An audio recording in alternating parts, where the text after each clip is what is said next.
Alors Florence, vous êtes docteur en sociologie, sociologue du travail.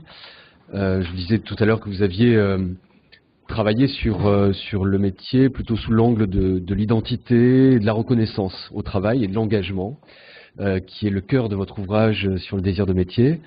J'aimerais peut-être au préalable si vous pouviez nous éclairer de votre fenêtre universitaire ce que l'on peut entendre par métier. De ma fenêtre à moi, il y avait de moins en moins de métiers, plutôt des fonctions, des missions, mais plus vraiment de métier en réalité. Alors, quelle est pour vous la définition d'un métier avant toute chose? Appuyer. On parle beaucoup de ce terme de métier qui est un terme d'usage courant et finalement on le confond bien souvent avec emploi, fonction, mission, secteur d'activité, voyez, c'est-à-dire on en parle un peu à toutes les sauces. Et au fond, voilà le travail que j'ai essayé de réaliser, c'était de comprendre un petit peu mieux pourquoi des gens se réclamaient d'un métier en me disant « moi madame j'ai un métier », qu'est-ce que ça voulait dire, alors même que parfois la dénomination de leur emploi ne présageait pas forcément, vous voyez, de l'épaisseur de ce qu'ils vivaient dans leur travail. Et lorsque les personnes se réfèrent à un métier, elles se réfèrent à trois choses. Elles se réfèrent d'abord à un savoir pratique, à une compétence, à l'exercice d'un art, vous voyez, en situation, avec des compétences qui y sont associées, qui ont été élaborées selon un processus assez itératif et assez long, et où la question de l'expérience fait partie de la modalité aussi d'apprentissage, en plus de tous les autres dispositifs de formation. Mais un métier, c'est pas juste détenir un savoir particulier, c'est aussi se reconnaître dans un métier, c'est-à-dire c'est une manière de s'identifier, de dire quelque chose de soi-même, de ce que l'on est au travers de l'activité que l'on exerce. Et évidemment, on comprend bien que c'est d'autant plus possible que à cette activité est associée la notion d'autonomie, c'est-à-dire qu'un travail avec une très très faible autonomie laisse moins de possibilités, vous voyez, d'engager quelque chose de soi et de réaliser quelque chose de soi dans l'activité. Donc c'est la deuxième facette, c'est une facette identitaire qui a ce versant à la fois individuel, je suis quelqu'un de métier, et qui renvoie là aussi à une autre dimension qui est plus collective. Je me reconnais dans un collectif où nous partageons ce même art, ce même exercice de l'art, ou en tout cas ce même métier, et donc ça réfère là aussi à un collectif d'appartenance avec lequel on va partager un idéal autour du métier, des valeurs, des principes, une manière de concevoir l'activité. Et la troisième dimension, c'est celle des règles qui organisent les relations à l'intérieur du métier, c'est-à-dire qu'est-ce qu'on se donne comme règle pour fonctionner, pour garantir qu'il y ait une qualité du travail qui soit là, pour former des jeunes à devenir aussi, à embrasser le métier, et puis des règles qui organisent aussi les relations entre les gens de ce métier et les autres groupes professionnels ou les autres institutions qui vont reconnaître institutionnellement ce métier comme étant détenteur, vous voyez, d'une compétence spécifique sur un périmètre donné. Donc, ce qui me semblait important dans ce travail, c'était de pouvoir redonner l'épaisseur, vous voyez, et la consistance à la fois de la vie au travail qui est revendiquée à travers cette dénomination-là, et du coup de réserver, vous voyez, cette terminologie à ces types d'expériences, à cette dynamique sociale particulière, et éviter du coup ces confusions entre, vous voyez, notamment emploi et métier, puisque du coup on ne sait plus bien de quoi on parle. Voilà. Alors du coup, je vais essayer de rentrer dans le sujet qui nous était proposé sur comment rendre attractif des métiers en tension. Et là, vous allez le voir tout de suite qu'effectivement, de quoi parle-t-on? Est-ce qu'on parle de métier ou d'emploi? Il me semble qu'on parle surtout d'emploi.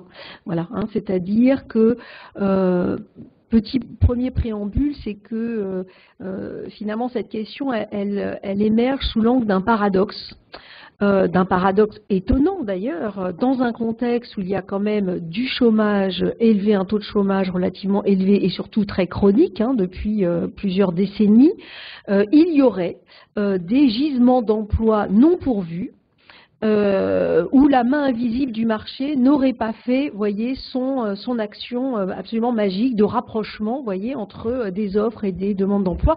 Et de ce fait-là, c'est toujours intéressant de revenir sur ce paradoxe, voilà. Parce que finalement, ça suffit pas. Et il y a des mains invisibles, mais des mains aussi visibles. Là, on le voit bien à travers les exemples qui ont été présentés, d'efforts, voyez, pour essayer de faire connaître certaines branches d'activité, certains emplois, pour donner envie à certains de s'y engager, mais manifestement, vous voyez, il y a encore de quoi faire, puisqu'il y a toujours cet écart, et d'où la question de ces gisements d'emploi qui sont en question. Alors les hypothèses qui seraient mobilisées le plus souvent, c'est qu'il y aurait une mauvaise image attachée à certains métiers, du fait d'une certaine pénibilité au travail, de conditions de travail difficiles, de rémunération peu élevée. Alors on en a tous voilà, des exemples, et c'est pas forcément dans les métiers les plus rêvés à l'époque du lycée et du collège, mais plutôt ceux de la maternelle, des métiers plus manuels. Et là du coup ce serait un peu la faute aux entreprises, vous voyez, qui du coup voilà, proposeraient des emplois de mauvaise qualité qui seraient peu attractifs pour des salariés, ou alors il n'y aurait pas de formation qualifiante, vous voyez, donc ce serait du côté de l'appareil de formation qu'il faudrait rejeter la faute. Il y aurait du coup une absence de formation, alors même qu'il y a des emplois à pourvoir. Ou alors il n'y aurait pas assez de personnes formées par rapport aux besoins, et là, alors là, ce serait plutôt sur la question des professionnels de l'orientation, du recrutement, vous voyez, qu'il y aurait voilà, à jeter la pierre, et sans oublier de jeter la pierre, bien sûr, aux jeunes dont on n'arrête pas de dire qu'ils ne veulent plus travailler, qu'ils ne savent pas travailler, qu'ils refusent toutes les règles, alors même qu'on leur ferme aisément les portes, vous voyez, de notre société du travail. Bref, dans une vision très globale, finalement, pour essayer d'instruire la question, on a vite fait d'essayer de trouver, vous voyez, des coupables, pour essayer du coup de se soulager, de trouver enfin une explication un peu simple à un problème complexe.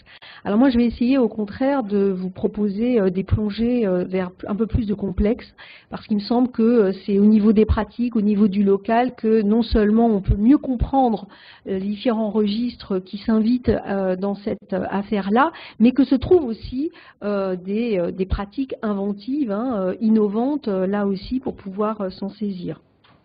Alors j'avais envie de vous parler de deux petites anecdotes avant de rentrer vraiment dans le vif du sujet, qui sont liées en fait voilà, à des expériences de terrain que j'ai pu faire. Alors un premier est lié au métier d'aide à domicile, mais alors c'est tiré d'une enquête dans une ADMR et qui montre en fait un vécu très différent de la question du travail de ces emplois-là selon les profils. C'est-à-dire qu'au fond, la question où l'on dit il y a un gisement d'emploi très important, mais ce n'est pas forcément des métiers extrêmement attractifs a priori, eh bien, c'est vécu de manière très différente selon les personnes.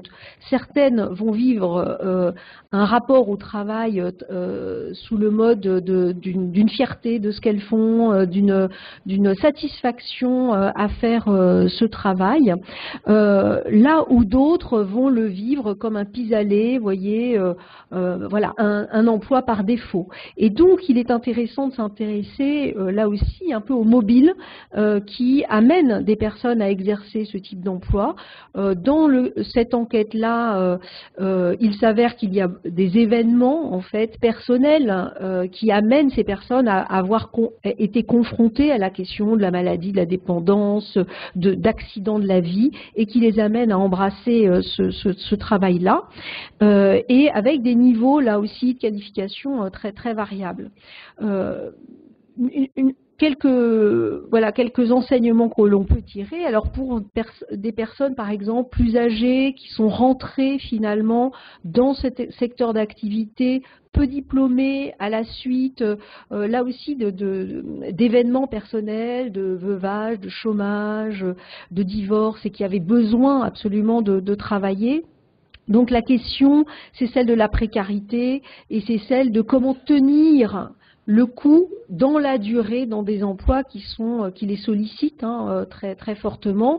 Et on voit bien que la question de la sécurisation du parcours et du travail autour, là aussi, de la possibilité d'augmenter leurs revenus en ayant plus d'activités permet finalement d'apporter une certaine satisfaction au travail. Pour les plus jeunes qui sont plus diplômés, qui parfois dès leur formation initiale choisissent de travailler dans ce secteur, et on voit bien que l'horizon, c'est pas finalement le travail à domicile, mais c'est plutôt devenir salarié d'une institution comme un EHPAD, et que de ce fait-là, la satisfaction du travail va être liée au fait de se construire une expérience qui pourra être mobilisable, vous voyez, dans un autre rapport. Alors, ce qui est intéressant, par exemple, dans ce cas de figure, c'est qu'on voit bien qu'on est sur un métier qui comporte en fait des risques, à la fois physiques, parce que c'est un travail avec beaucoup de manipulation, des risques psychologiques dans la relation avec les personnes, les bénéficiaires, mais aussi leur entourage qui peuvent faire pression, voilà, il peut y avoir des formes d'agressivité à certains moments, c'est pas que des relations de confiance et douce, et puis aussi des risques juridiques, c'est-à-dire qu'elles sont amenées à faire des actes interdits du genre voilà, préparer le pilulier, changer la poche urinaire, faut pas le faire, mais bon, il faut le faire parce que de toute façon il n'y a personne d'autre qui vient à ce moment-là, et qu'il faut bien se débrouiller avec la situation comme elle se présente aujourd'hui. Et finalement, en face de ces risques, eh bien, il y a une difficulté à délimiter ce qui va être de l'ordre du travail ou du travail d'autres intervenants, des amplitudes horaires extrêmement élevées, du matériel et des lieux qui peuvent être très inadéquats, vous voyez, pour exercer l'activité, et une précarité de l'emploi. Et ce qui fait tenir, ce que nous racontent ces personnes, c'est la construction d'une relation de service. C'est-à-dire quand, à un moment donné, il y a l'espace possible de faire de toutes les prestations, de tous les supports, finalement, qui sont proposés aux bénéficiaires, des supports d'une relation et non pas des prestations techniques. Voyez, le nursing, c'est une prestation technique, mais si c'est inscrit ou réinscrit dans une relation d'aide, ça prend un autre sens. Alors, évidemment, dans le cas de cette ADMR, l'accent est mis sur essayer de penser plutôt ces emplois comme des métiers de relation et non pas comme des emplois de prestation. Et il me semble que, par exemple, un des enjeux dans ces métiers en tension, si l'on rabat tout ce métier sur la prestation technique, c'est-à-dire en le dévitalisant de la relation, alors effectivement, ils sont de moins en moins attractifs et la question des risques associés au métier prend vraiment le dessus par rapport à de faibles compensations qui sont proposées aux personnes. Alors là, vous me direz, on était dans un secteur qui est finalement, voilà, dont on sait qu'il y a des tensions sur l'emploi. Prenons un autre secteur. Là, j'ai encadré un mémoire sur la formation des conducteurs de train à la SNCF, donc institution s'il en est. On rentre à la SNCF, vous voyez, petit, on en sort, je dirais, retraité. Il y a des conducteurs de train, non seulement ça fait rêver les petits, mais en plus, il y a de l'emploi. Il y a une formation qui est associée, il y a des perspectives d'évolution. Bref, que demande, voilà, qu'est-ce qui se passe? Et en fait, ce qui se passe, c'est que l'étude d'une formation montre qu'il y a à peine une personne sur deux qui suit la formation qui est prévue en interne, qui arrive au bout de la formation. C'est-à-dire que du coup, c'est quand même beaucoup de moyens, vous voyez, investis, avec des résultats qui sont quand même assez médiocres et qui font qu'il y a aujourd'hui un manque de conducteurs de train. Rassurez-vous, vous pouvez quand même prendre le train, voilà, il y a des conducteurs quand même à l'intérieur. Alors évidemment, dans l'institution, on accuse les recruteurs qui n'ont pas bien recruté, vous voyez, c'est pas les bons candidats, et les jeunes qui ne veulent plus, vous voyez, accepter aucune contrainte, qui n'acceptent pas la formation. Et une fois qu'on a dit ça, eh bien, on reste toujours avec notre taux, à, vous voyez, moins de 1 sur 2 qui réussit à la formation, et on ne va pas changer, voilà, les jeunes pour autant. Et donc l'idée, c'était de prendre un autre pas de côté et de se dire, on va essayer de regarder plutôt ce qui se joue dans le dispositif de formation. Pourquoi finalement il y a cette perte en ligne à ce point-là? Et alors ce qui est intéressant, c'est que l'on voit qu'évidemment le système de formation, en gros, je vous fais très court, il est relativement inadapté.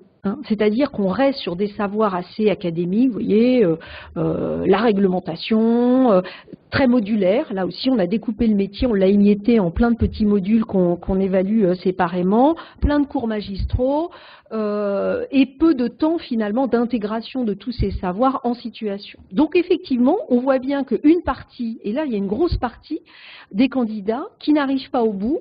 Alors, pour les plus jeunes, c'est parce que finalement cette dimension très scolaire est absolument insupportable.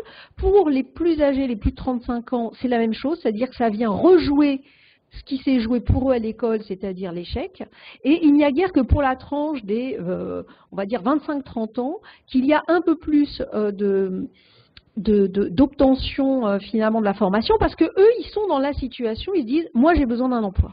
Voilà. Donc du coup, il faut passer par la formation scolaire, je me la prends comme telle, même si je ne la trouve pas très intéressante, j'en accepte les conditions. Deuxième enseignement, eh bien les formateurs, eh bien c'est l'infirmerie. Vous voyez, dans toutes les institutions, il y a des services qui sont un peu les services pour les personnes dont on ne sait pas bien quoi faire. Eh bien la formation est un des secteurs où, quand on ne peut plus être conducteur de train parce qu'on ne peut plus supporter les amplitudes horaires, voyez, les contraintes du métier, eh bien on vous propose gentiment, voire on vous colle, voyez, gentiment dans une case, vous allez former des conducteurs, avec l'idée que comme vous êtes du métier, eh bien c'est inné, vous allez pouvoir transmettre bien sûr les savoirs de votre métier de manière mécanique, il n'y a aucun problème. Ils ont royalement 5 jours de formation à la Ségos, voyez, pour devenir formateurs, ce qui me paraît voilà, largement suffisant, vous voyez. Et donc en fait, non seulement on n'arrive pas à en recruter, ceux qui sont là, ils ne sont pas accompagnés, ils ne sont pas formés, ils n'ont pas d'espace pour échanger. Bref, qu'est-ce qu'ils font? Ils font ce qu'ils peuvent. Voilà. Donc ils font finalement avec les modalités les plus pratiques pour eux-mêmes, c'est-à-dire c'est le cours magistral, parce que finalement c'est ce qui est le plus simple. Alors, on voit bien, il y a aussi d'autres choses, hein, mais pour raccourcir le propos, on voit bien que, vous voyez, par exemple, en regardant ce qui se passe du côté du dispositif de formation, on a des pistes pour essayer de peut-être penser la formation autrement. Et d'ailleurs, il y a des initiatives qui avaient été prises, expérimentales, hein, parce qu'il ne faudrait quand même pas non plus élargir tout de suite les bonnes pratiques, mais qui ont montré qu'il y avait des taux justement d'obtention de la formation bien plus élevés, jusqu'à 2/3, voire 70%, vous voyez, parce qu'à un moment donné, on pensait la formation, l'intégration et la socialisation de ces personnes d'une manière différente. Dernier petit exemple, toujours dans les trains, il se trouve que j'étais il y a quelques jours avec des personnes qui s'occupent donc des contrôleurs de train, et c'est dans un autre pays, c'est pas en France, mais c'est le même problème, ils ont du mal à recruter. Pourtant, ils leur offrent des ponts d'or, ils les forment, enfin, vous voyez, il y a tout ce qu'il faut, il y a le CDI à la clé, ils ont plein de congés, enfin, franchement, voilà, on peut se poser la question. Et au fond, ce qu'on comprend, c'est que c'est des métiers qui demandent, qui marchent, qui fonctionnent 24 heures sur 24, enfin quasi, enfin de 3 heures du matin jusqu'à 1 heure du matin, donc on peut dire quasiment 24 heures sur 24, 7 jours sur 7, 365 jours sur 365, avec du coup des prises de congés. Oui, vous avez beaucoup de congés, mais vous ne pouvez pas les prendre quand vous voulez. Donc voilà, et qu'il y a par exemple une variable qui me semble pouvoir être transférable dans d'autres métiers, qui est la variable de l'équilibre de vie, de la conciliation des différentes dimensions de la vie, qui est un impensé, on va dire, dans les organisations, et qui se rejoue de manière peut-être assez forte aujourd'hui, là aussi, sur ce qui va faire des motifs de satisfaction ou d'insatisfaction, de rester ou pas, vous voyez, dans un métier. Alors, j'ai fait beaucoup de digressions, donc je vais aller beaucoup plus vite 5 minutes. Oh bah écoutez, alors on va être radical. Moi, il me semblait peut-être intéressant de vous rappeler qu'il y a des images aussi qui sont des représentations sociales qui sont attachées au monde de l'entreprise et du travail, qui ne sont pas très favorables aujourd'hui, voilà, et qui pèsent aussi sur cette question-là. Alors, on est passé d'une représentation de l'entreprise comme étant un bel objet merveilleux dans les années 80. Rappelez-vous, pour ceux qui étaient déjà nés, il y avait une forme de réenchantement, l'entreprise comme lieu de construction de société, gisement non seulement d'emploi, mais aussi d'innovation. Il fallait mobiliser des ressources humaines qui deviendraient des facteurs de compétitivité. Voilà, faut se rappeler quand même des termes. Et finalement, il fallait libérer les capacités créatives, de participation, d'autonomie, d'auto-organisation. Et effectivement, ces années-là ont été des années de grandes expérimentations, puisqu'il fallait sortir finalement du modèle taylorien bureaucratique qui semblait un petit peu étouffant, pour aller vers des formes peut-être plus flexibles et plus respectueuse, on va dire, des capacités d'autonomie et de participation des salariés. Et du coup, à cette occasion-là, il y a une sorte d'utopie motrice, d'une plus grande démocratie sociale dans l'entreprise, d'une meilleure articulation entre développement économique et social, qui ont donné lieu à plein d'innovations qui sont d'ailleurs assez fortement banalisées. Ceci étant, depuis, à l'idée de inventons des nouveaux systèmes d'organisation a succédé la valse du changement permanent, voire le vertige total en matière de changement, à tel point qu'on ne sait plus tellement quel est le sens, vous voyez, des organisations aujourd'hui. À l'idée de développer les ressources humaines qui sont en interne, on est arrivé sur des normes extrêmement draconiennes, à la fois d'individualisation et de stigmatisation des populations. À force de vouloir réorganiser les entreprises, voilà, on est dans des formes, vous voyez, un peu compliquées, qui fait que l'image que l'on a de l'entreprise, ce n'est plus cette image, vous voyez, d'un lieu d'épanouissement, de construction de société, mais où l'on revient parfois à ce qui avait été évoqué dans certains, dans certains ouvrages dès les années 50 ou 60, c'est la tôle, quoi. C'est-à-dire, vous voyez, c'est pas forcément l'univers rêvé d'épanouissement, de réalisation, de coopération, mais c'est aussi un lieu où on peut souffrir, où on peut voire même y perdre sa santé, voire la vie. Enfin, voilà, c'est-à-dire qu'on a une image qui est très dégradée du monde de l'entreprise. Et par ailleurs, il y a ce qu'on vit particulièrement dans notre pays, c'est l'espèce de passion du travail. On l'a vu aussi tout à l'heure dans l'enquête, c'est-à-dire on demande au travail à la fois de nous procurer un emploi, une rémunération décente qui nous permet de vivre, mais aussi un épanouissement, une réalisation, créer du lien social, d'être finalement un opérateur qui nous donne une place dans la société et qui nous construit nous-mêmes et dans les liens avec les autres. Ce qui n'est pas faux, et ce qui est évidemment extrêmement important, mais en fait, il y a des attentes extrêmement élevées à l'égard du travail, là où aujourd'hui, l'image du travail est aussi assez dégradée, c'est-à-dire que les enquêtes, alors là, les médias et d'ailleurs dans ma profession, l'image qui est aussi véhiculée sur le monde du travail est assez catastrophique, c'est-à-dire on parle du travail comme un lieu de souffrance, d'aliénation, d'exploitation, d'un travail empêché, vous voyez, c'est-à-dire qu'en plus les organisations s'arrangent pour arriver à empêcher le travail, vous voyez, c'est quand même très très fort. Tout le travail invisible finalement est dénié, là aussi, n'est pas reconnu, donc vient alimenter des plaintes de reconnaissance extrêmement fortes. Et le travail devient une espèce de réponse à des injonctions paradoxales qui font du travail en fait une épreuve à vivre au jour le jour.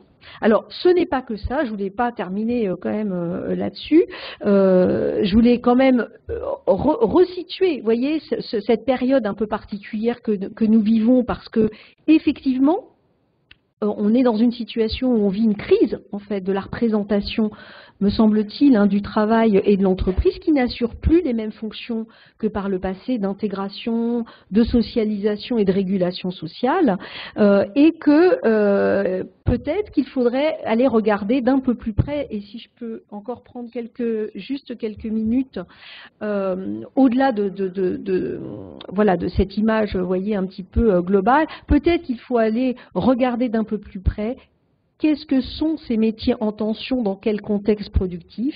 Je prendrai deux exemples, un exemple dans les univers tayloriens, soyons clairs, qui sont en plein développement. Le taylorisme n'est pas mort, il est même il se porte très bien, et notamment aussi dans les services, et que finalement les mêmes causes produisant les mêmes effets, aujourd'hui les emplois en tension qui sont dans ces perspectives-là, donc où finalement il y a une pression sur les rémunérations, les conditions de travail, eh bien ça passe par réhumaniser le travail, vous voyez, c'est-à-dire qu'on ne peut pas penser que ces métiers seront attractifs si à l'intérieur des entreprises on ne repense pas non plus ce qui se joue entre le salarié, l'organisation, qu'est-ce qui va être proposé, vous voyez, comme type de vie au travail, autour notamment de ces conditions de travail, où il y a d'ailleurs des actions possibles.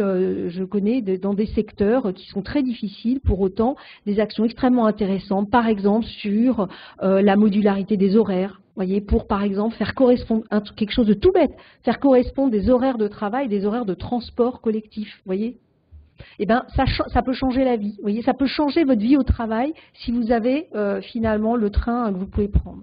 Dans d'autres métiers, on a moins ce cas de figure. Il y a des entreprises où il y a des qualités de vie au travail, des perspectives, voyez, de construction de société à l'intérieur des entreprises à travers des formes d'intégration durable, des pactes très aussi tacites mais très forts sur l'emploi qui reste important, des possibilités de professionnalisation aussi, et ces univers-là, on en parle malheureusement, voilà, un petit peu moins. Donc, moi, il me semble qu'il y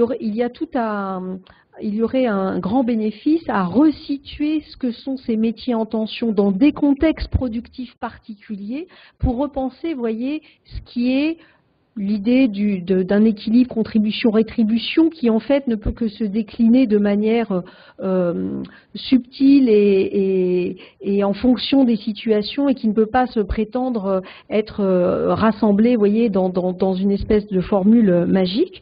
Et puis il y a, pour terminer, peut-être à penser la question aussi du rapport au travail, dont en fait, dont vous montrez à travers les exemples. C'était intéressant là, la vidéo sur l'animateur, parce que qu'est-ce qu'il vient dire? Il vient dire à la fois de ce qu'il y a trouvé comme intérêt à transmettre, mais aussi de pouvoir dire le milieu, le contexte dans lequel on exerce.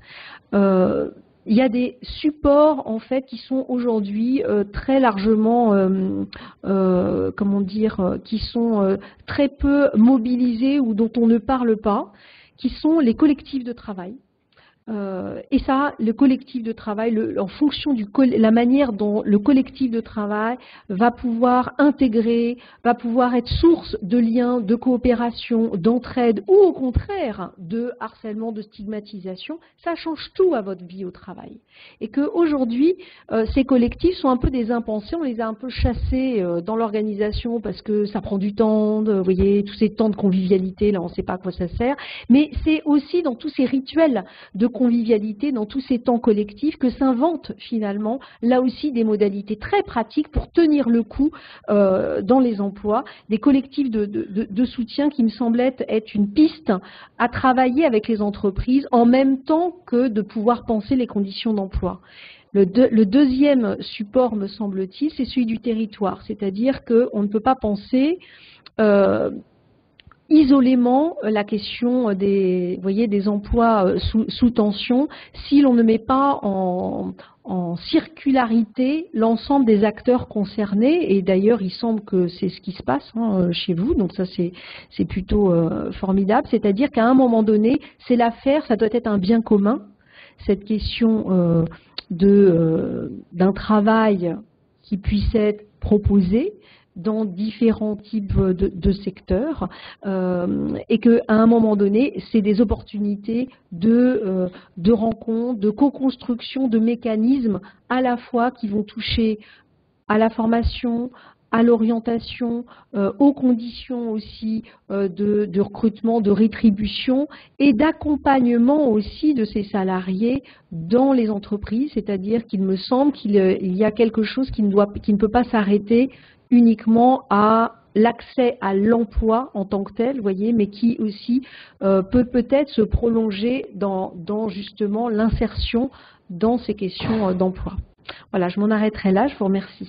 Merci à vous.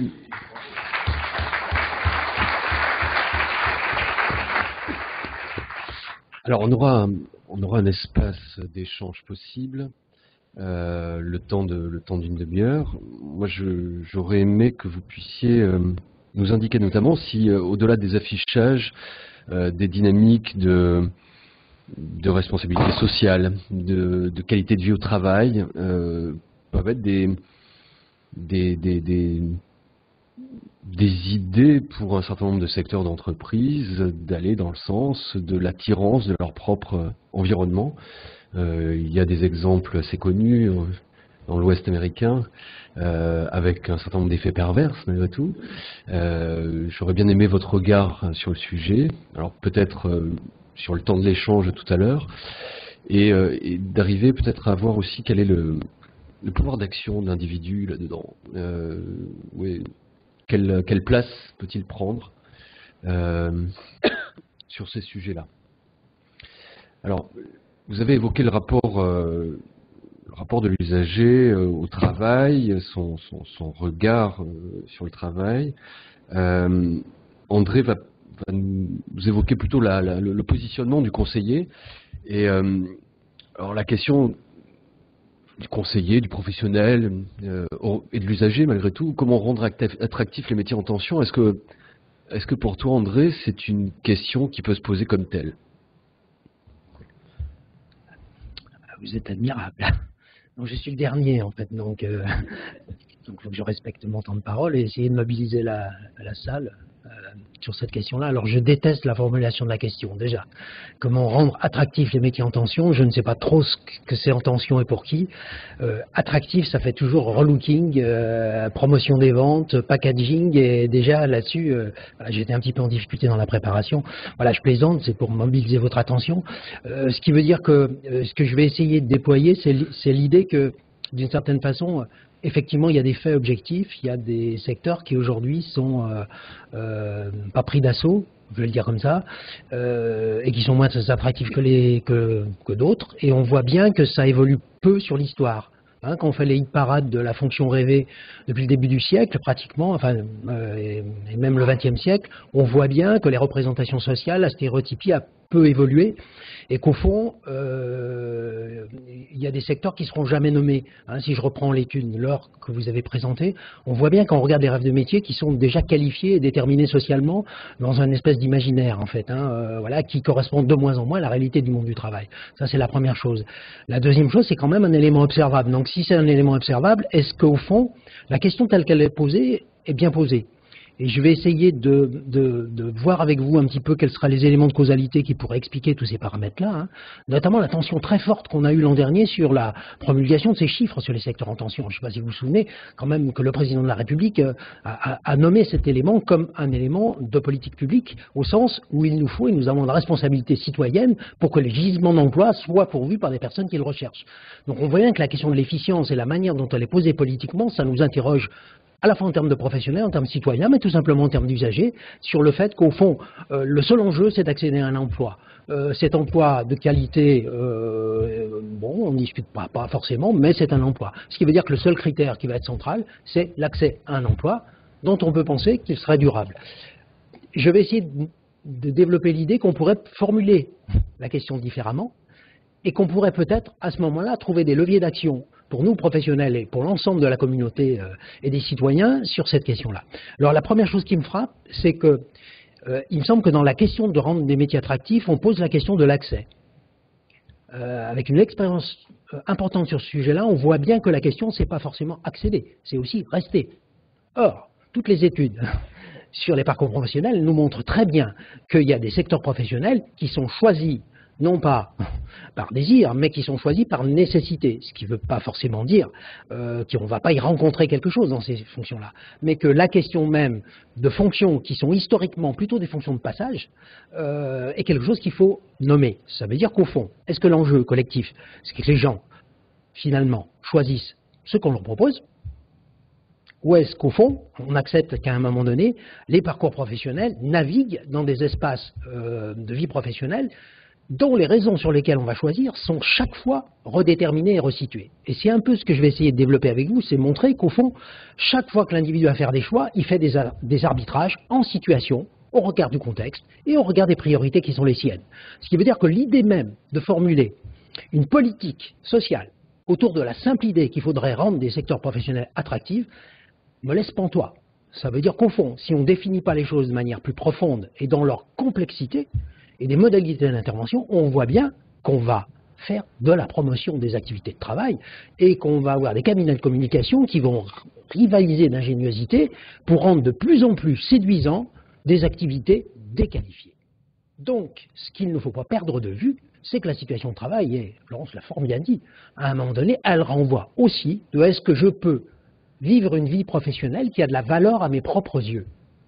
Et si je définis la question de pourquoi je fais ce que je fais au regard de la valeur que moi, individu, j'ai envie de trouver, on voit bien que cette valeur-là n'est pas prédéterminable par l'individu au moment où il décide. Et c'est aussi un des points que je vais essayer de développer avec vous dans les quelques minutes qui me restent, sur l'idée qu'il nous faudra distinguer très clairement ce qui est de l'ordre de prédire de ce qui est de l'ordre des probabilités. Et toutes les approches sur lesquelles on va être aujourd'hui seront des approches probabilistes individuelles. Je vais décider, en fonction de la multiplicité des forces de l'environnement, la stratégie qui sera la plus adéquate au regard des ressources, des informations que j'ai à disposition. Ce qui veut dire que ça va déplacer clairement la responsabilité du professionnel, non pas sur la question de l'information, mais sur la question de la médiation des ressources et du fait que la personne puisse faire des choix de manière éclairée pour conduire sa vie au mieux. Et là, on est dans la définition d'une politique publique. C'est-à-dire comment je peux mettre en place les conditions et les ressources pour que les gens puissent faire des choix éclairés qui correspondent à l'attractivité des métiers ou à la nécessité éprouvée d'y accéder. Et juste parce que tu as cité des petites expériences, j'ai eu l'occasion il y a quelques années de faire un travail sur la question de l'attractivité des métiers du bâtiment. Alors je cite les métiers du bâtiment parce que ça a été une longue histoire. Qu'est-ce qui ferait que les jeunes, finalement, exerceraient ces métiers-là et y resteraient? Et je me rappelle que la première idée que j'ai eue, c'est quand même, si on demandait aux gens qui sont des jeunes, qui y restent, pourquoi ils restent? C'est une question un peu stupide, et les collègues me disaient, mais il faut surtout les inciter à ce qu'ils comprennent que c'est un beau métier. Je trouvais quand même que ça faisait un peu, là aussi, voilà, j'essaye de vendre mon produit, quoi, et je me suis dit quand même, il y a des gens qui ont des choses à nous dire. Si je reprends votre Tour de France, par exemple, que je trouve tout à fait intéressant sur l'idée, ça veut dire au fond, les gens qui y restent, ils ont des choses à nous dire. Pourquoi ils restent? Alors on leur a posé une question, pourquoi vous y êtes allés dans les métiers du bâtiment, et pourquoi vous y restez? Je vous laisse imaginer ce qu'ils ont pu nous raconter. Et je reverrai toujours ces jeunes-là discutant des métiers du bâtiment. En fait, ils ont très peu parlé des métiers du bâtiment. Pourquoi? Parce qu'ils ont parlé quasiment exclusivement du fait qu'ils y étaient allés parce que ça était accessible et ils y sont restés, non pas parce qu'ils y faisaient, mais parce que ça permettait. Donc l'activité de travail n'était pas uniquement une activité dans laquelle j'allais faire quelque chose qui a du sens, mais j'allais faire quelque chose qui me permettait de faire quelque chose, d'avoir une position sociale, d'avoir une identité, d'avoir un logement, d'avoir un crédit, etc. Et que d'isoler les processus de choix professionnels, des contextes de vie dans lesquels, et les urgences dans lesquelles les gens se situent, c'est faire une erreur méthodologique considérable. Les gens décident toujours en situation. Ce qui veut dire que si je tire mon petit fil des causalités des secteurs attractifs, ça veut dire qu'on a une conception des processus de décision purement rationnelle et objective, fondée sur l'idée que les processus seraient linéaires et chronologiques et qui seraient fondés sur des éléments qu'on peut déterminer pour l'autre. Première chose qu'on apprend en sociologie et en psychologie, c'est que la rationalité est nécessairement limitée, que les processus subjectifs jouent à plein, qu'on décide toujours en situation sur des éléments qui peuvent être totalement irrationnels. Je fais une petite analogie facile en fin d'après-midi, c'est de dire les agences matrimoniales ont évolué dans leur conception des choses. Dans un premier temps, elles avaient des ressources d'hommes et de femmes, et elles cherchaient à trouver des appariements possibles entre des stocks et d'autres stocks. Et aujourd'hui, elles vont faire des espaces de rencontres, puis des espaces de rencontres virtuels. C'est juste pour montrer que les questions de l'appariement qui ont construit les politiques publiques sur le champ de l'orientation sont aujourd'hui inadéquates, et on les trouve inadéquates dans plein de champs professionnels. Ça veut dire qu'au fond, ça serait l'histoire du coup de foudre en fait, hein. C'est l'histoire du prince charmant et d'autres maris en fait. C'est la différence entre la représentation critériée que j'ai de ce qui me conviendrait et la réalité subjective que je vais éprouver en situation. Ce qui veut dire que le processus de décision, il est toujours dans la confrontation aux situations. Ce qui veut dire que si on a une mission de service public centrale, c'est de faciliter la rencontre.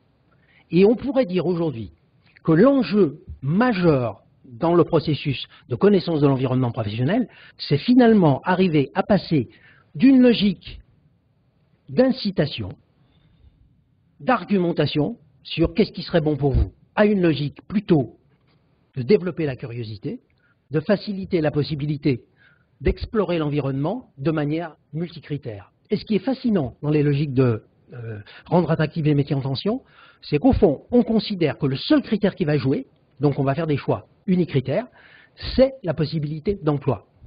Or, vous l'avez montré, c'est qu'à un moment donné, l'étude de faisabilité que je vais mener, animateur, ça peut me convenir. Je vais la faire sur des critères géographiques. Je vais la faire sur des critères de conciliation par rapport à ma propre vie. Ça veut dire que notre responsabilité, c'est d'introduire du multicritère, alors que l'analyse qui a été faite juste à présent est une analyse unicritère. Alors c'est extrêmement important, parce que ça veut dire que ce qui va se jouer pour nous, c'est qu'on va introduire de la complexité dans des processus qui sont apparemment simples et linéaires. Il y a des gisements d'emploi, il y a des personnes rapprochées. Et ce processus mécaniste correspond absolument pas aux logiques réelles des stratégies individuelles. Donc ça, c'est vraiment un élément pour moi tout à fait central, c'est-à-dire que les contextes sont déterminants, les vies professionnelles sont plus chaotiques, et fondamentalement, les représentations professionnelles qui font que ça m'attire ou pas sont des constructions sociales. C'est des stéréotypes professionnels qu'on va faire évoluer tout au long de notre vie. Donc qu'est-ce qui ferait qu'à un moment donné, ce que je pense comme étant quelque chose qui me convient, fait que ça pourra me convenir. Et j'aime beaucoup l'exemple du travail social. En tant qu'éducateur spécialisé, tu peux parfaitement avoir une représentation de ce que c'est que le métier.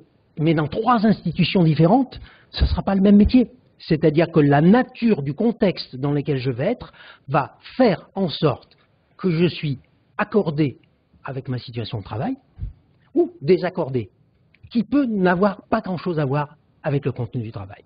Ce qui veut dire que, et c'est en lien avec ce que dit Florence, c'est-à-dire un de nos enjeux aujourd'hui, c'est de remettre des éléments d'importance sur la question des contextes. Ce qui veut dire que, si j'essaye d'aller un tout petit peu plus loin, c'est-à-dire comment je pourrais formuler la question différemment, et non pas uniquement comment rendre attractifs les métiers en tension. Du coup, moi j'aurais une formulation relativement simple, c'est-à-dire que faciliter le développement de la connaissance de l'ensemble des ressources d'emploi, et permettre aux gens d'être outillés dans l'investigation et dans l'exploration de tout ça. Ce qui veut dire que les mécanismes cognitifs sur lesquels on va jouer ne sont pas du tout des mécanismes de perception sélective. Pour les professionnels du conseil qui sont ici, quand tu as un jeune dans ton bureau qui a 17 ans, et qu'est-ce que tu veux faire plus tard? Le rêve professionnel, c'est qu'est-ce qui me plaît? Je ne sais pas si vous avez remarqué, hein? C'est-à-dire qu'est-ce qui me plaît? Si on ne pose que la question de qu'est-ce qui me plaît, vous accédez directement aux stéréotypes sociaux construits et déterminés socialement. Donc, est-ce que notre responsabilité, c'est amplifier les processus de perception sélective? Dites-moi ce qui m'intéresse, c'est en gros aider les autres. Donc, je vais explorer à ce moment-là que ce qui correspond aux critères que j'ai déterminés a priori. Ou est-ce que je considère que ma responsabilité, c'est mettre en délibération les représentations sociales et donc du coup permettre à la personne de les interroger par l'expérience, mais aussi de regarder ailleurs. D'où l'intérêt de développer à la fois des pratiques où je cherche quelque chose de précis et où aussi j'explore de manière ouverte ce qu'on appelle aujourd'hui la sérendipité. C'est-à-dire, au fond, faciliter l'accès à une démarche non sélective est le meilleur moyen d'explorer. Et donc aujourd'hui, je ferai un tour de France des métiers mal aimés. J'imaginerai des moyens de faire connaître des activités de travail non spontanément choisies par des modalités plus ludiques, sans être dans des logiques argumentatives ou marketing. C'est-à-dire, à partir du moment où j'ai permis aux gens de savoir que ça existe, j'ai considérablement modifié la représentation. Ce qui veut dire que, et je n'irai pas trop loin là-dessus, mais ça veut dire qu'on a un enjeu en termes de professionnels qui est tout à fait important, c'est-à-dire quels seraient les leviers d'intervention. Vous avez compris que je ne suis pas un fan du marketing et du packaging. Hein, c'est-à-dire, je trouve le clip remarquable. Pourquoi? Parce qu'il y a du rythme, c'est pas long, qu'il dit les choses essentielles, etc. Mais on voit bien que je vais déjà, que du coup, quand je suis déjà dans animateur, je ne suis pas dans report à la ville de Marseille. Je le dis exprès, c'est-à-dire que je connais les métiers de la plasturgie, par exemple. Vous avez un secteur où ça va quand même être dur à vendre.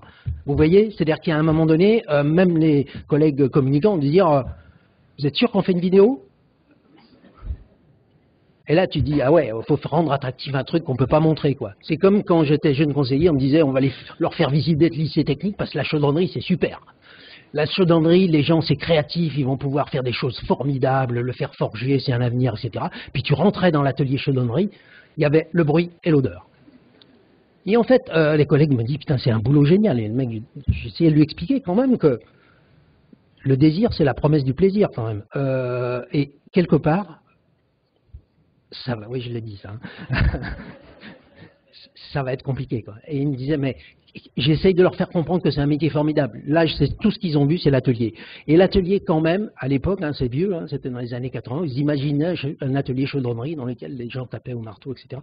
Boulot que j'estime tout à fait formidable. Encore une fois, c'est aucun jugement par rapport à ça, mais ça veut dire qu'on va brasser des représentations où, au fond, en voulant communiquer sur le contenu de l'activité, on oublie qu'on reste dans une activité de travail, non pas pour le contenu de l'activité, mais par le sentiment d'être en conciliation est accordé par rapport à la situation et l'environnement dans lequel on est. C'est-à-dire que le poids des contextes aujourd'hui est de plus en plus fort. Donc ça veut dire que nos leviers d'intervention, c'est plus trop du marketing contenu qu'on va s'approcher, mais sur lesquels on va s'intéresser, mais on va s'intéresser à d'autres modalités de travail. Et j'ai beaucoup aimé ce que vous avez dit toutes les deux, c'est-à-dire c'est l'idée qu'au fond, il faut passer d'une logique de marketing contenu au discours de la contribution du pair. En gros, la personne qui est capable de parler de l'activité de travail, c'est quand même la personne qui l'a fait et qui y vit. Ça veut dire que, et ça correspond au mécanisme de la recommandation aujourd'hui. On voit bien que quand on interroge les jeunes sur quand ils vont choisir un organisme de formation, ils vont plutôt aller sur les réseaux sociaux, ils vont pas aller forcément sur le site du national, ils vont pas forcément aller sur le site du CARIF, ils vont passer par d'autres biais. C'est-à-dire qu'ils vont chercher des personnes qui leur donnent conseil sur tel type de formation, tel type de forum, etc. Ce qui veut dire que les pratiques de recommandation sont totalement intégrées aujourd'hui dans les pratiques sociales. Ce qui veut dire que si on veut faire connaître des activités de travail non spontanément choisies, vous avez vu, comme j'ai dit, hein, non spontanément choisies, ça veut dire qu'il faut les faire connaître. Pour les faire connaître, les plus à même de les faire connaître, c'est effectivement les personnes qui l'exercent, qui y prennent du plaisir, qui trouvent de la valeur, etc. Donc, provoquer de la rencontre entre des professionnels qui aiment leur travail et d'autres personnes, c'est beaucoup plus intéressant que de vouloir promouvoir des métiers à tout prix pour que les gens s'y orientent. Et en termes de mission de politique publique, ça me paraît tout à fait intéressant.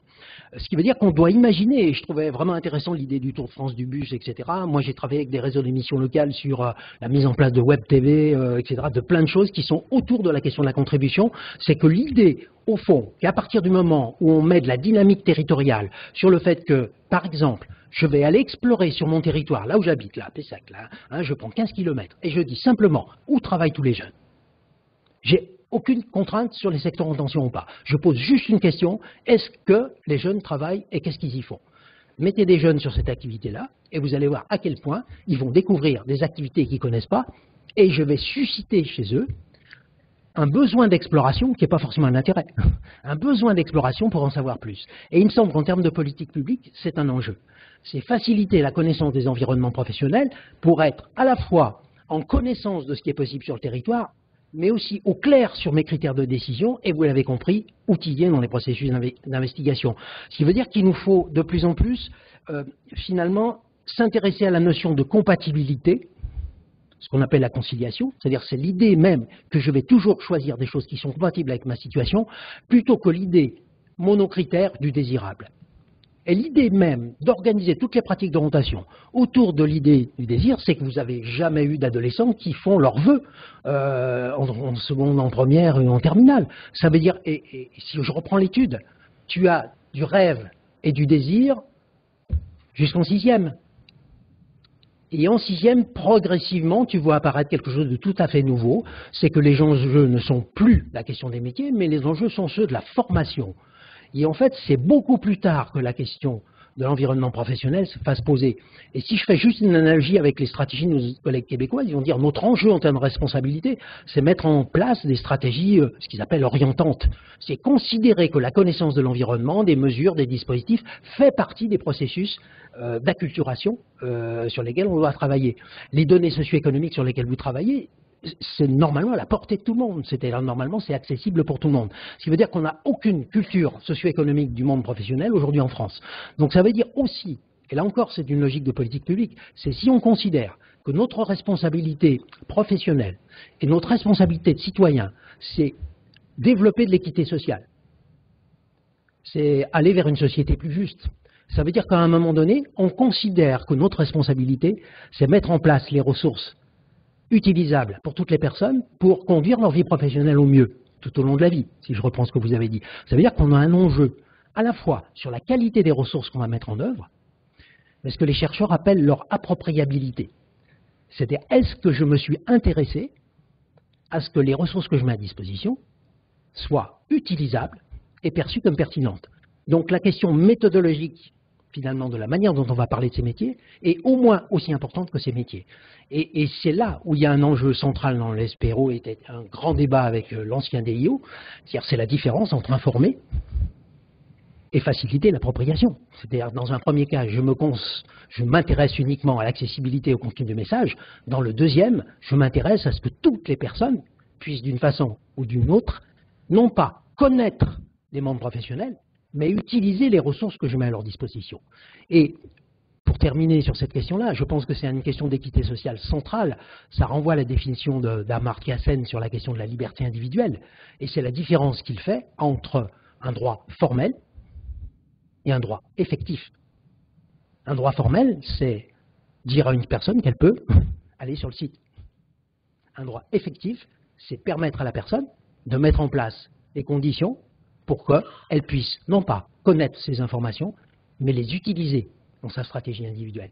Et il me semble que l'enjeu d'un service public, c'est s'intéresser non pas à la qualité des ressources, mais bien à la qualité de la médiation et l'appropriabilité du dispositif sur lequel on peut travailler. Et il me semble que dans ce cas-là, le SPRO peut contribuer à une société plus juste. Merci beaucoup.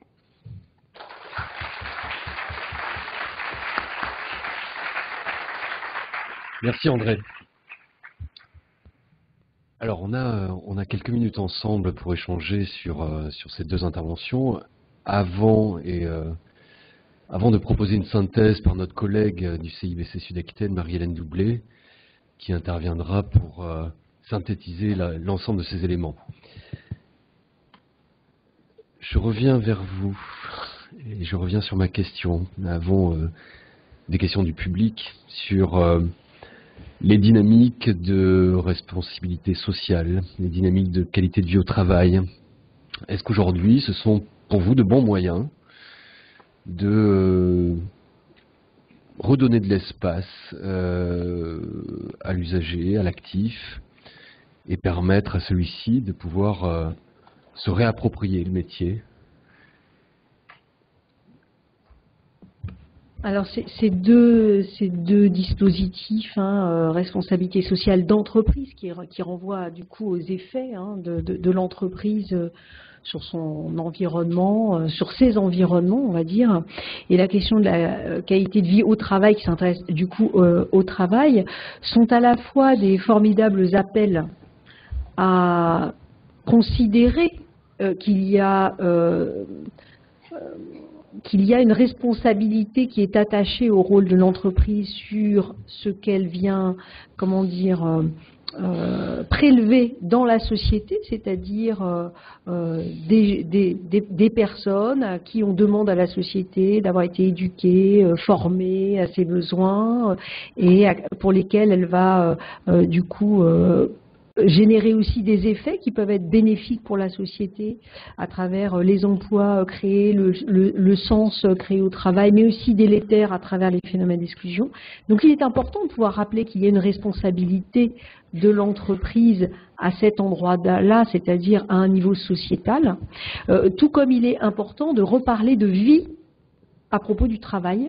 Voilà, où il y aurait une vie possible, vous voyez, et voire même une vie de qualité. Donc ça me semble être des appels, vous voyez, à réhabiliter ces notions-là. Et à la fois, ça peut être des formidables pièges à confisquer finalement ces notions en faisant des objets singuliers et d'expertise. Vous voyez, il y a aujourd'hui des responsables RSE ou des responsables QVT, c'est-à-dire qu'on ferait pas du tout de qualité de vie au travail, mais une fois par an avec le responsable QVT, vous voyez, on organiserait un événement et on ferait de la qualité de vie au travail, tout comme on pourrait faire tout l'inverse de comportement responsable, mais avoir une communication, et d'ailleurs parfois c'est ceux qui l'affichent le plus qui sont voilà, le plus sur ce marketing social-là, qui ont des comportements les plus irresponsables tout en se revendiquant une responsabilité sociale entreprise. Donc la question c'est qu'à la fois, vous voyez, il faut voir de près comment ça se joue dans les entreprises. En tout cas, il me semble qu'on peut s'en saisir comme du coup voilà, des enjeux qui sont mis sur la table et par lesquels, eh bien, peut-être, ça peut permettre de réinterpeller et de réinterroger des pratiques sociales existantes. Mais là encore, je pense que les dispositifs ne sont jamais autoporteurs, ni de bonnes ni de mauvaises pratiques, ça dépend. Et pour je dirais, dans le réel, dans la vraie vie, il y a vraiment de tout. Il y a des univers où on ne parle pas de QVT, de RSE, et pour autant, on a des pratiques responsables et de qualité. Là où, dans d'autres situations, c'est l'inverse, on en parle beaucoup, mais au fond, il ne fait pas très bon vivre dans ces entreprises. Merci. Des questions ?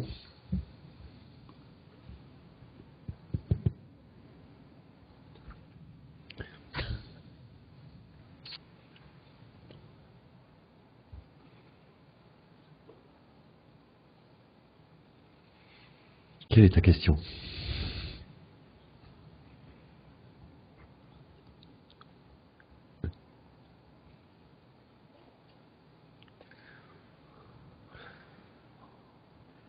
André, ce que tu évoquais tout à l'heure, ça me faisait penser à une méthode qui est assez lointaine de ce que l'on peut vivre, nous, acteurs de l'orientation, situation de face à face avec nos bénéficiaires.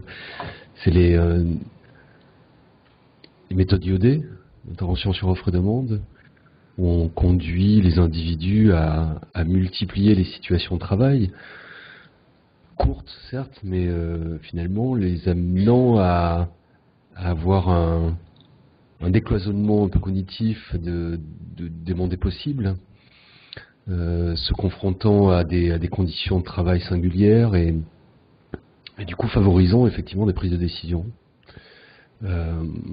Ça fait un petit moment qu'on parle de nouveaux métiers de type impresario de carrière qui pourraient à la fois agir sur l'environnement et sur l'individu, donc être réellement sur une interaction, une médiation, une intermédiation entre l'environnement et l'individu. Est-ce que tu as le sentiment que le conseil en évolution professionnelle pourrait aller dans ce sens? Ou est-ce qu'il faut...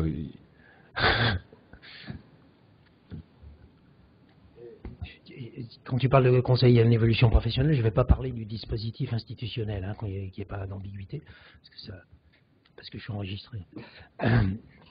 C'est juste, je pense qu'il y a quelque chose qui se joue entre qu'est-ce que je peux décider avant et qu'est-ce que je peux décider pendant. C'est la différence entre ce qu'on pourrait appeler un agir stratégique, c'est-à-dire j'agis en fonction de ce que je peux définir a priori compte tenu de ma ressource d'expérience et de ce que je mets en œuvre en même temps que je réfléchis. qu'on appelle l'agir politique dans notre jargon, c'est-à-dire qu'en gros, il y a des fois, il faut que je commence à faire quelque chose pour commencer à avoir une représentation un peu plus précise de ce qui me conviendrait. Donc ça veut dire qu'il y a de manière assez décisive aujourd'hui des questions de place de l'expérience dans la conscientisation et dans les processus de décision. Ce qui nous amène de plus en plus à déplacer les problématiques de décision plutôt dans des processus un peu itératifs, dans lesquels en gros on fait un peu le point des priorités qui sont les siennes, on met en place des stratégies éventuellement de visite, de confrontation, mais d'expériences singulières dans lesquelles les gens peuvent avoir autre chose que finalement des stéréotypes sociaux et des représentations sociales livresques ou académiques. C'est-à-dire qu'au fond, c'est le poids de l'expérience dans les processus de décision qui est en jeu. Alors une fois qu'on a compris ça, on peut l'appliquer à peu près à toutes les situations de travail. C'est-à-dire que ça pose le problème de la construction des dispositifs aujourd'hui. Et vous l'avez bien compris, ça pose une question très simple autour de la place du projet professionnel dans les décisions. C'est-à-dire comment se construit un projet professionnel? Est-ce qu'il se construit d'abord ou est-ce qu'il est plutôt l'espèce de simultanéité magique, mystérieuse entre un sujet et une expérience et qui nous envoie aujourd'hui un message très fort? Est-ce qu'il faut augmenter la probabilité de faciliter cette rencontre ou est-ce qu'il faut réfléchir très longtemps pour être sûr qu'on ne se trompe pas?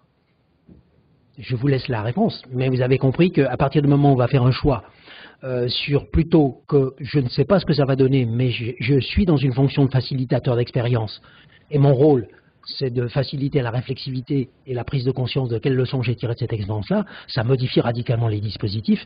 Et aujourd'hui, on a plein de dispositifs dans lesquels on va mêler des processus réflexifs, en gros réflexion intrinsèque, à des processus expérientiels. Ce qui est tenté aujourd'hui dans la garantie jeune, par exemple, dans un certain nombre de lieux, même si elle a tendance aujourd'hui à se procéduriser, je ne sais pas comment on dit, hein, mais c'est vraiment l'idée du poids de l'expérience dans les processus de décision. En gros, on fera... Pour faire des analogies européennes, on n'échappera pas à la question de la place de l'expérience dans la décision. Voilà.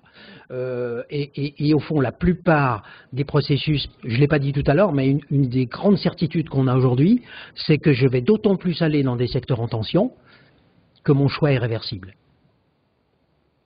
Or, c'est la probabilité de ne pas pouvoir changer d'avis qui amplifie l'empêchement à des décisions sur des secteurs qui sont perçus comme méconnus, risqués, à faible valeur ajoutée perçue.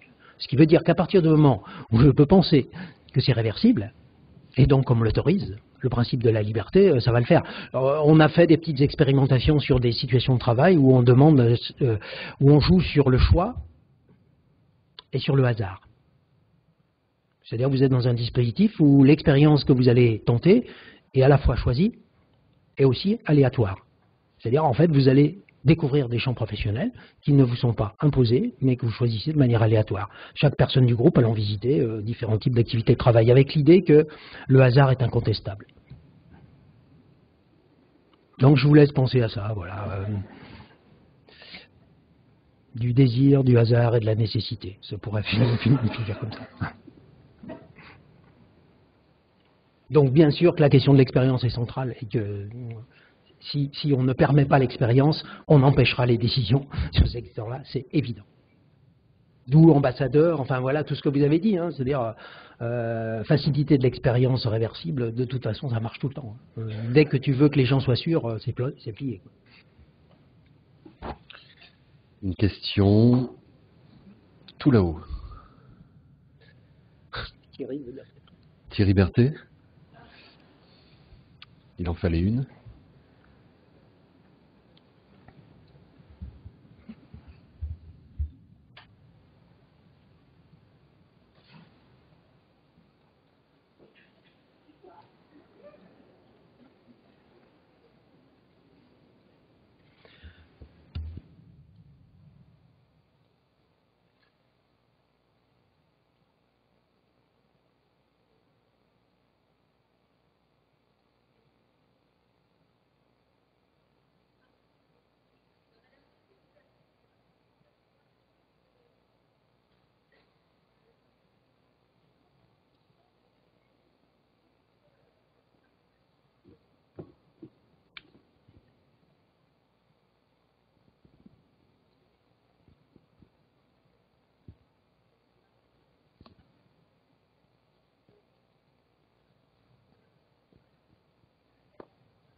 qui justement permettent des expériences variées, sont pas finalement une forme d'emploi qui peuvent satisfaire voilà, à la fois les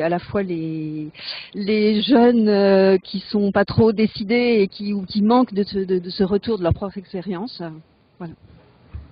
En tout cas, je vous remercie de cette remarque et de cette question, parce qu'effectivement, on voit bien que localement, il y a il y a du déjà là en termes de dispositifs, d'instances, les groupements employeurs, ça me fait...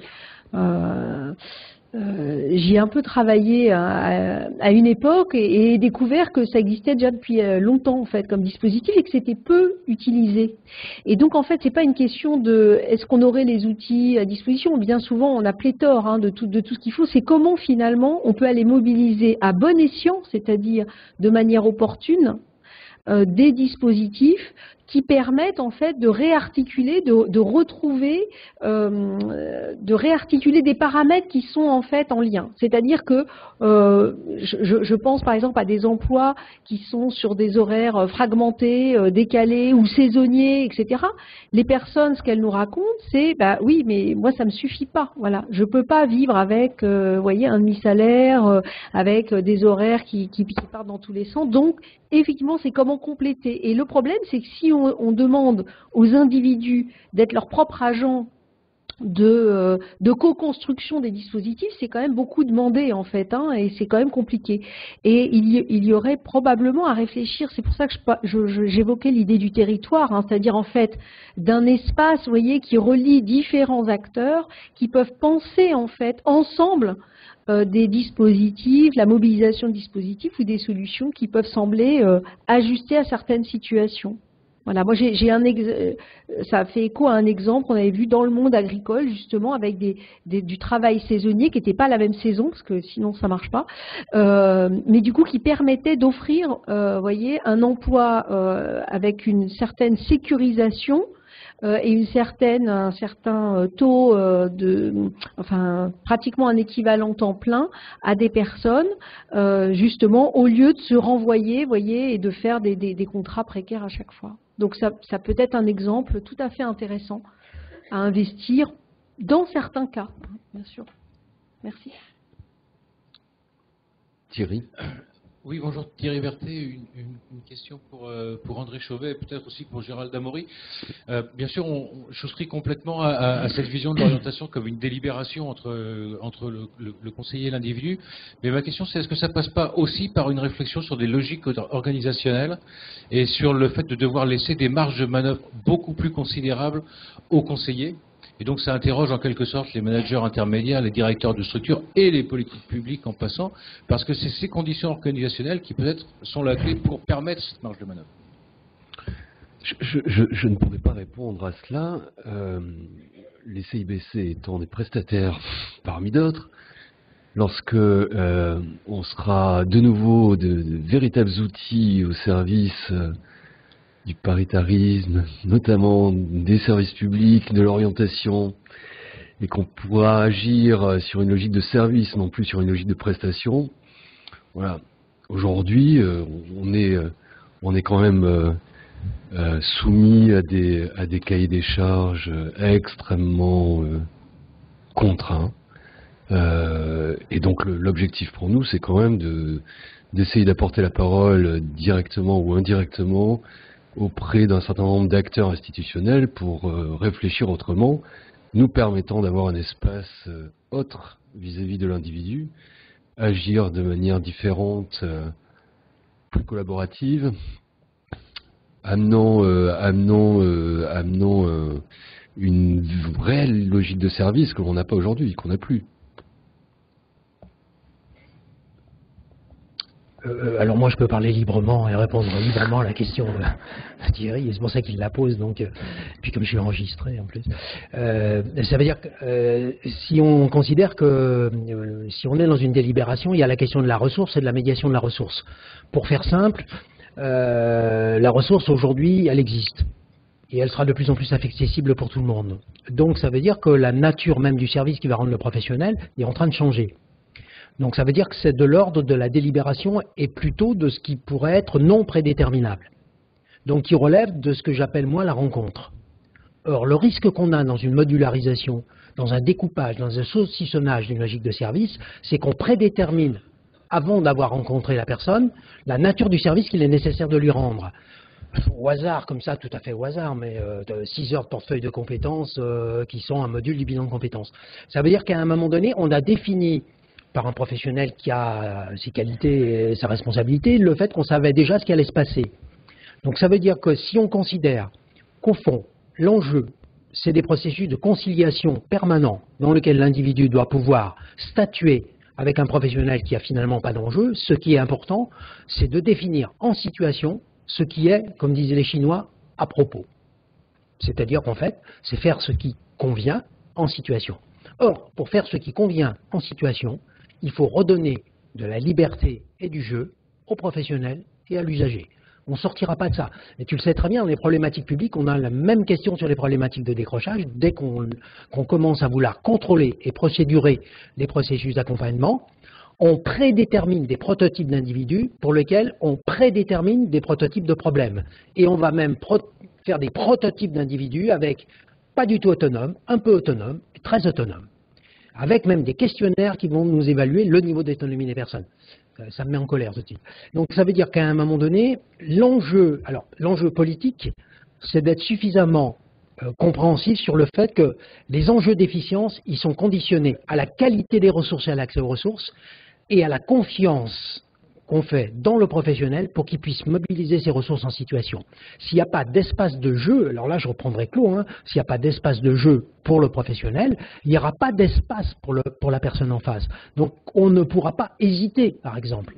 C'est-à-dire que l'obsession de la validation empêche des jeunes cette idée folle qu'ils n'auraient pas le droit de ne pas savoir.